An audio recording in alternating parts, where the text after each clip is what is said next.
Hai puji Tuhan, malam hari ini saya mau bagi satu kebenaran firman Tuhan untuk kita semua, rekan-rekan hamba Tuhan. Tema yang saya pilih untuk saya bagikan malam hari ini tentang pengalaman iman. Pengalaman iman, kita akan sama-sama baca untuk ayat pokoknya. Yang saya pilih di dalam Ibrani pasal yang ke-11, ayat pertama, ayat 7 dan ayat yang ke-17. Ibrani pasal yang ke-11, ayat pertama, ayat 7 dan ayat yang ke-17. Saya akan membacakan untuk kita semua dalam nama Tuhan Yesus Kristus. Saksi-saksi iman. Iman adalah dasar dari segala sesuatu yang kita harapkan dan bukti dari segala sesuatu yang tidak kita lihat. Ayat yang ke-7. Karena iman, maka Nuh dengan petunjuk Allah tentang sesuatu yang belum kelihatan, dengan taat mempersiapkan batra untuk menyelamatkan keluarganya, dan karena iman itu, ia menghukum dunia, dan ia ditentukan untuk menerima kebenaran sesuai dengan imannya. Ayat yang ke-17, karena iman, maka Abraham tatkala ia dicobai, mempersembahkan Ishak. Ia yang telah menerima janji itu, rela mempersembahkan anaknya yang tunggal. Puji nama Tuhan. Di sini ada dua tokoh Alkitab, yang malam hari ini saya mau sedikit share bagi kita. Ada Nuh dan juga ada Abraham.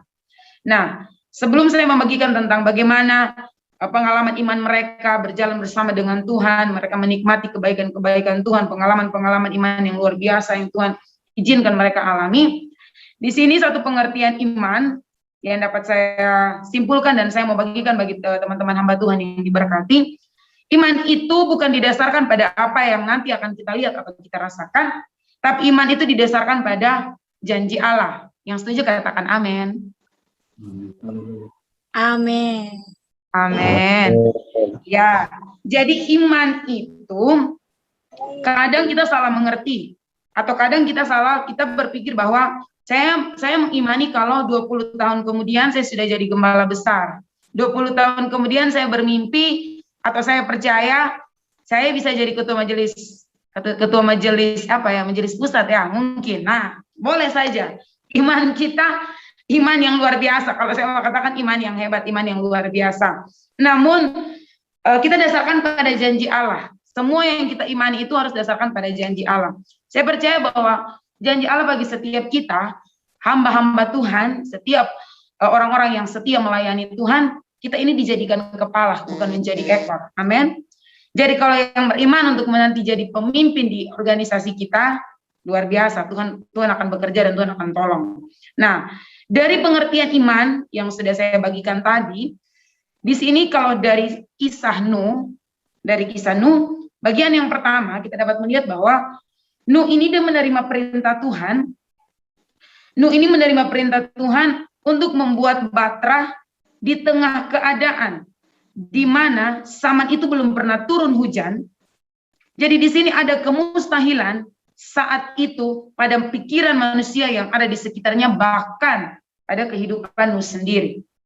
Saat dia dikasih diperintah oleh Tuhan untuk membuat batra, di situ belum pernah turun hujan, tapi Tuhan bilang, ayo buat batra. Kemudian Nuh juga pasti dia mendapatkan ejekan dari orang-orang yang ada di sekitarnya dan pasti juga keluarganya.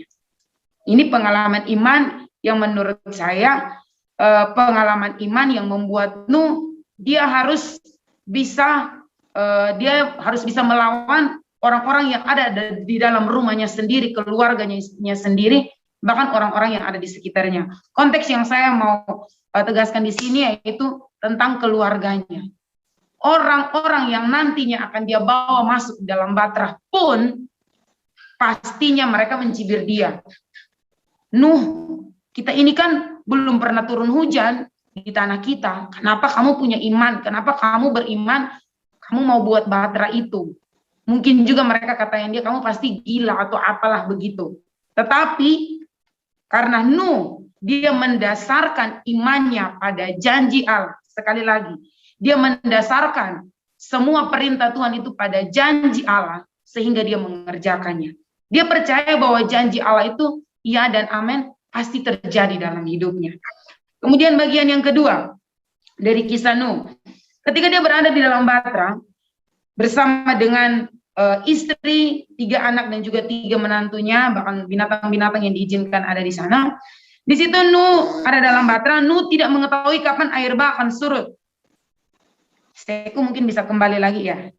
Kembali ke slide sebelumnya. Di Nuh, itu saya masih ada di poin 2. Nuh tidak mengetahui kapan air bah akan surut. Namun dia percaya bahwa saat melihat pelangi Tuhan, maka segalanya sudah selesai. Di sini Nuh sudah masuk di dalam Batra. Ceritanya dia sudah ada di dalam Batra.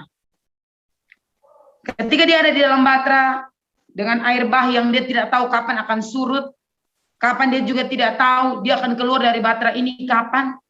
Namun dia percaya pada janji Tuhan bahwa nanti ketika akan muncul pelangi, di situ semua yang dia alami di dalam Batra akan selesai. Artinya dia akan melihat kehidupan yang baru. Semua yang Nuh lakukan, semua yang Nuh jalani dalam hidupnya sebelum air bah dan saat dia mengalami keadaan di dalam Batra itu, dia dasarkan semua itu pada janji Allah.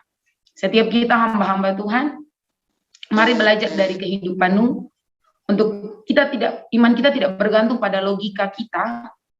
Iman kita tidak bergantung apa kata orang, tetapi kita bergantung pada setiap janji-janji Allah. Memang terlihat sederhana, tetapi ketika kita belajar dari Nuh, hal-hal yang sebenarnya tidak mungkin untuk dia lakukan, bahkan janji Allah yang tidak tahu kapan akan terjadi dalam hidupnya, tapi dia belajar untuk taat. Dia belajar untuk mendasarkan imannya pada janji Tuhan. Baik, selanjutnya kita akan melihat dari kita akan melihat dulu. Kita bisa pindah ke Abraham dulu, nanti sebentar baru kita bisa kembali lagi. Ya, bagian yang kedua kita akan melihat dari kehidupannya Abraham. Abraham ini adalah bapak semua orang percaya. Kita tahu bersama itu ya. Pengalaman iman yang Tuhan izinkan terjadi, dia hanya memiliki 1 anak. Pastinya dia sangat membangga-banggakan anak itu, yaitu Ishak. Tetapi dia baru ada dalam satu keadaan yang kalau mau dibilang zona nyaman ya, keadaan yang tenang, keadaan yang dimana dia bisa menikmati hidupnya lengkap, istri dengan anak, keluarga yang bahagia.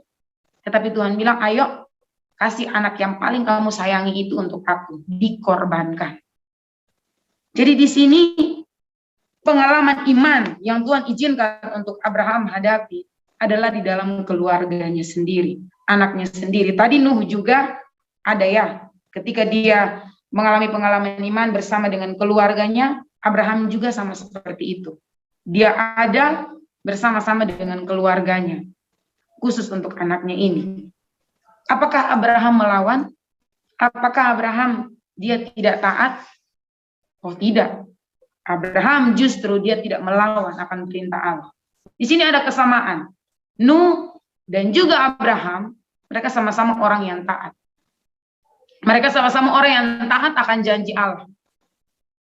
Kalau Abraham dia sudah tahu nanti endingnya anaknya tidak jadi dibunuh, jadi korban persembahan, pastinya dia tidak akan mau untuk ambil anaknya ini, siapkan mezbah untuk mau dibakar dan lain sebagainya. Kalau dia tahu nanti endingnya seperti itu. Tapi dia percaya bahwa janji Allah ini akan membawa kemenangan bagi dia. Sehingga dia taat dan dia lakukan akan hal itu. Di nama Tuhan. Jadi di sini dari 2 tokoh Alkitab ini, dasar iman yang mereka miliki adalah pada sabda Allah atau pada firman Allah.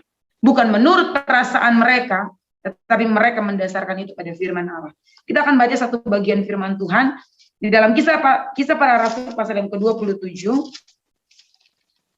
Kisah Para Rasul pasal yang ke-27 ayat yang ke-25. Kisah Para Rasul pasal yang ke-27 ayat yang ke-25. Demikian bunyi firman Tuhan. Sebab itu, tabahkanlah hatimu saudara-saudara, karena aku percaya kepada Allah, bahwa semuanya pasti terjadi sama seperti yang dinyatakan kepadaku. Kembali kepada kita, kalau percaya akan janji Allah, iman kita didasarkan akan janji-janji Allah, apapun itu yang tidak mustahil, Tuhan pasti akan kasih buat kita. Tuhan pasti akan sediakan bagi kita. Asalkan dasar iman kita itu benar, yaitu pada firman Allah. Bukan didasarkan pada kepintaran kita, pada kata orang, ataupun pada apapun itu, kekayaan kita, kemewahan yang kita miliki, itu salah. Tapi dasarkan itu semua pada firman Allah. Saya percaya bahwa janji Allah yang luar biasa, yang diberikan kepada Nuh, dan juga kepada Abraham, akan berlaku untuk kita semua hamba-hamba Tuhan yang diberkati oleh Tuhan. Kemudian daerah iman yang dimiliki oleh Nuh dan juga oleh Abraham adalah mereka mendasarkan pada perkara-perkara yang tidak kelihatan. Itu ada dalam 2 Korintus pasal yang kelima ayat yang ke-7. Saya akan bacakan untuk kita. 2 Korintus pasal yang kelima ayat yang ke-7. Sebab hidup kami ini adalah hidup karena percaya, bukan karena melihat. Sekali lagi, sebab hidup kami ini adalah hidup karena percaya, bukan karena melihat. Jadi di sini kembali kita merenungkan akan hidup kita. Kalau kita mau jalani hidup kita ini, kalau kita mau lihat dengan apa yang ada di sekitar kita, saya percaya pasti kita sudah menyerah. Kita sudah tidak tahu mau buat apa lagi. Tetapi perkara-perkara yang tidak kelihatan, itu yang menjadi daerah iman kita. Itu yang menjadi daerah iman kita, sehingga perjalanan kita itu akan kuat. Karena kita landaskan pada perkara-perkara yang tidak kelihatan. Sebab apa? Kadang kita melihat di sekitar kita, apalagi COVID yang semakin bertambah-tambah ini, jujur kami di Kota Kupang, mungkin ada Kak Henley juga, kami di Kota Kupang itu peningkatannya semakin tinggi. Bahkan teman-teman tahu sendiri pengalaman iman yang saya hadapi, di mana orang tua, bapak, Tuhan izinkan untuk Tuhan memanggil kembali bapak dengan cara meninggal karena COVID. Mungkin ada beberapa teman yang belum tahu dan ada yang sudah tahu. Jujur teman-teman, ini merupakan kalau mau bilang pengalaman iman yang sangat dahsyat Tuhan kasih bagi saya dan juga bagi kami keluarga dan jemaat Tuhan yang ada. Ketika firman Allah saya sampaikan ini benar-benar semua ada pada diri saya. Saya berbicara ini dari diri saya sendiri. Kalau iman saya tidak dasarkan pada firman Tuhan, mungkin saya tidak mau melayani Tuhan lagi. Saya jujur. Ada perasaan kecewa ketika Papa dipanggil, saya selingi dengan kesaksiannya.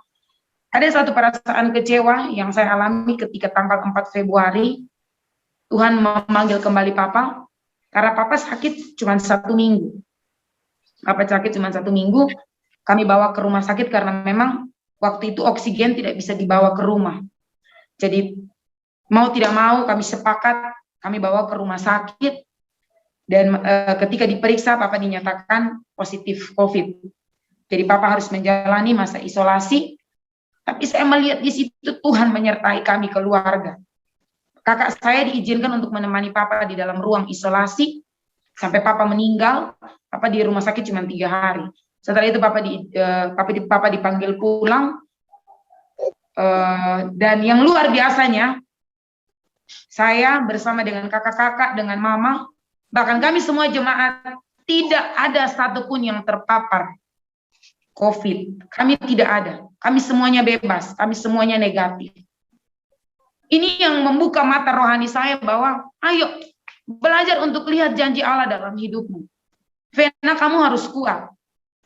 Selama ini kami beritakan firman untuk orang, ayo landaskan dirimu pada firman Tuhan, kamu harus kuat, kamu harus begini. Percayakan hal perkara-perkara yang tidak kelihatan, Tuhan pasti kasih kamu kekuatan. Saya sendiri mengalaminya, teman-teman semua. Saat itu kalau mau hancur, saya hancur. Orang tua meninggal, kami tidak ada waktu untuk merawat dia karena selama ini papa saya tidak sakit. Tidak ada sakit. Ketika terpapar 1 minggu itu, sakit 1 minggu itu, Tuhan langsung panggil pulang. Dan yang membuat saya tambah hancur karena yang selama ini sakit mama. Mama saya sudah sakit 2 bulan, saraf terjepit. Tapi yang toh Tuhan panggil pulang adalah papa. Teman-teman, pengalaman iman yang saya alami, itu buat saya semakin kuat. Sampai saya berpikir, Tuhan, Kenapa Tuhan pilih saya dan keluarga serta jemaat kami yang melayani di desa, di kampung? Kenapa Tuhan izinkan kami alami pengalaman iman ini? Kenapa Tuhan tidak pilih hamba-hamba Tuhan yang di kota, yang gerejanya besar, mereka yang pelayanannya dahsyat luar biasa? Toh kenapa Tuhan pilih kami orang kecil ini, pelayanan kami yang kecil ini? Tapi di situ Tuhan membuka pikiran saya, lihat dengan mata iman. Vena lihat dengan mata iman bahwa kamu itu kuat. Kenapa Tuhan tidak pilih orang lain? Karena Tuhan tahu kamu mampu dan kamu kuat untuk terima pengalaman iman ini. Di situ saya kuat, teman-teman. Saya kuat. Kami keluarga, saya memang sampai saat ini istilahnya saya belum pulih secara benar ya. Tapi saya kembali renungkan, mau sampai kapan saya begini? Mau sampai kapan saya dengan keadaan yang seperti ini? Ketika firman Allah didengar setiap saat, ketika saya hidup di dalam bersyukur, memang hidup di dalam bersyukur itu membuat kita lebih kuat. Sehingga iman saya kembali bangkit. Saya semakin percaya bahwa Tuhan punya rencana yang indah. Dan teman-teman, satu kesaksian bagi kita semua, mama saya yang selama ini sakit, saya melihat Tuhan begitu dahsyat dan luar biasa. Sekarang mama saya yang jadi gembala, dan Tuhan memberikan satu bukti, mujizatnya bagi mama. Mama sudah bisa melayani, mama sudah bisa jadi gembala sidang yang kalau saya mau bilang luar biasa, bisa menggantikan posisi papa. Itu sangat dahsyat dan luar biasa. Untuk itu teman-teman, jangan takut untuk menerima pengalaman iman dari Tuhan. Jangan takut, karena dasar iman kita, bahkan daerah iman kita sudah kuat, yaitu firman Allah dan hal-hal yang tidak kelihatan, sehingga membuat perjalanan iman kita kuat. Ada amin? Amin. Luar biasa Amin. ketika kita ada dalam pengalaman iman bersama dengan Tuhan. Sehingga jangan kita berpikir bahwa, atau kita melihat, oh orang di sana mereka yang alami hal seperti ini, kami tidak. Saya bersyukur saya dikasih pengalaman iman ini, supaya saya belajar. Saya belajar bagaimana ada dalam keadaan terpuruk. Saya juga belajar bagaimana saya harus menjadi orang yang bangkit dari keterpurukan. Saya belajar itu semua. Dan sekarang saya menjadi orang yang lebih kuat.